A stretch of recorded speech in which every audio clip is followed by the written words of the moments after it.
সিন্ধু পানি চুক্তি স্থগিত করার নয়াদিল্লির সিদ্ধান্তের প্রেক্ষিতে প্রতিবেশী দেশ পাকিস্তানের পারমাণবিক হুমকির পর ইসলামাবাদকে স্পষ্ট বার্তা দিয়েছেন ভারতের প্রধানমন্ত্রী নরেন্দ্র মোদী।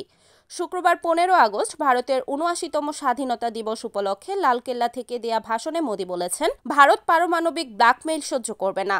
দেশটি পানি চুক্তিতে সম্মত নয় বলেও এদিন ঘোষণা দেন তিনি। সিন্ধু নদী ব্যবস্থার পানি বন্টনে একটি প্রক্রিয়া নির্ধারণের জন্য ১৯৬০ সালের ভারত ও পাকিস্তানের মধ্যে সিন্ধু পানি চুক্তি স্বাক্ষরিত হয়। কিন্তু গত ২২ এপ্রিল কাশ্মীরের পহেলগামে সন্ত্রাসী হামলায় ২৬ জন নিরীহ মানুষের প্রাণহানির পর এই চুক্তি স্থগিতের কথা জানায় ভারত। মোদী শুক্রবার বলেন, পানি এবং রক্ত একসাথে প্রভাবিত হতে পারে না। ভারতের অধিকারভুক্ত পানি পাকিস্তানের সাথে ভাগাভাগি করারও বিরোধিতা করেন তিনি। মোদী আরও বলেন, সিন্ধু পানি চুক্তি ভারতের জনগণের প্রতি অবিচার ছিল। ভারতের নদীগুলো শত্রু দেশকে সেচ দিচ্ছিল।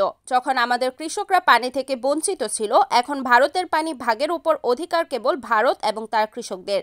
কৃষকদের স্বার্থ এবং জাতীয় স্বার্থের সঙ্গে আপোষ ভারতের কাছে গ্রহণযোগ্য নয় বলেও জানান তিনি।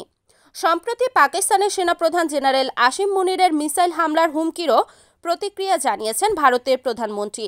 তিনি পাকিস্তানের প্রতি একটি সতর্ক বার্তা দিয়ে বলেন, ভারত আর পারমাণবিক ব্ল্যাকমেইল সহ্য করবে না। শত্রু যদি আর কোনো দুঃসাহসিক কাজ করার সাহস করে, তাহলে ভারতীয় সশস্ত্র বাহিনী তাদের উপযুক্ত জবাব দেবে। ভারত সিদ্ধান্ত নিয়েছে যে রক্ত এবং পানি একসাথে প্রবাহিত হবে না। Desk news, NN TV.